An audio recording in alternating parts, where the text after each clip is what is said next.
Mga boss, ito na. Ang hinihintay nating lahat. 5 liters tank ng MXI. 20 pieces sila lahat. At hindi lang pala siya pang MXI. Meron din tayo pang carb dito. At kung tatanungin nyo kung ilang piraso, meron tayong 5 pieces. Tapos may naka-reserve na iilan na. Tapos dito rin sa FI natin, sa MXI, meron na rin naka-reserve. At baka pag napanood nila tong video na to is mag-PM na sila, kunin na nila. And yan, napakadami na ito kung di ka pa malula dito. Papakita ko sa inyo guys, magbubukas tayo ng isa. Ito ay pang MXI.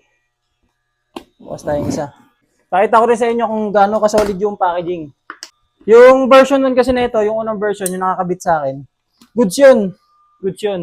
Kaso may pinabago lang ako ng konti dito sa version 2. May in-improve pa tayo para mas solid kasi parang napansin ko sa version 1. Okay naman siya, all goods yun. Sabi ko, mas okay kung papagandahin natin yung ganito, papagandahin yung ganyan. Yan o, ito yung packaging niya guys, oh. Nakabalot pa. Aha. Aha, aha. Ito guys, karton lang to ay nadumikit na karton, natatanggal yan, oh. Kaya ayun, natanggal ko. Punas lang. Ganito siya kalaki guys, ayan. Yung stock natin dito na fuel pump, kasyang-kasya. Yung cap, kasyang-kasya. Oh, ito na siya. Ito yung pang MXI. FI, ito na yung pang FI natin. Tapos yung injector, injector, yung carb natin. Nasaan na ba yung carb? Where's the carb? Carburetor. Where they are? Are they mixed together? No, mixed together. Ito. Kasunod lang pala. Ito naman guys, yung natin. Para sa carburetor natin na MX Carb. Kung nabibitin kayo, sa long ride, lagi kayo nagpapagas, baka kailangan nyo nang bumili nito. 5 liters din parehas guys. 5 liters para sa injector, 5 liters para sa carburetor natin. Solid na solid to kasi ginagamit ko nga siya sa Grab yung MXI natin. And sulit na sulit talaga. Halos nakaka 32 jobs ako bago ako magpa full tank.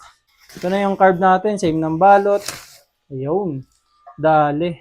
Actually guys, ngayon ko lang nakita yung itsura ng para sa carb. Bali, 3 yung butas niya. Ito sa fuel pump to sigurado. Fuel cap. And meron dito. Di ko alam kung para saan itong nasa ilalim. And, yan, mas malaki talaga siya. Compare dito. Ay, hindi. Same lang pala siya ng itsura. Sa bigat naman, paano ba? Parang halos lang eh. Halos same lang siya ng bigat eh. Wala kasi tayong kiluhan eh. Ayan, ito yung itsura niya. Ito na yung MX Carb natin na 5 liters at MXI na 5 liters. Available to guys, Marikina City location natin.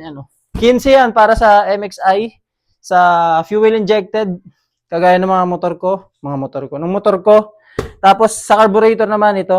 Yan, nag-i-install din tayo, pwede natin i-install yan. Tapos sa fuel filter naman, pwede kayo magdala na sa inyo, pwede tayo umorder. Kasi yan, kung gusto niyo umorder, PM lang kayo dito sa page natin, may kusang generated na message dyan and ando na siguro lahat ng tanong nyo masasagot na doon. Kung magkano yung presyo, saan location, pwede ba pa-install, pwede pa-shipping, pwede natin yan ipa-shipping guys.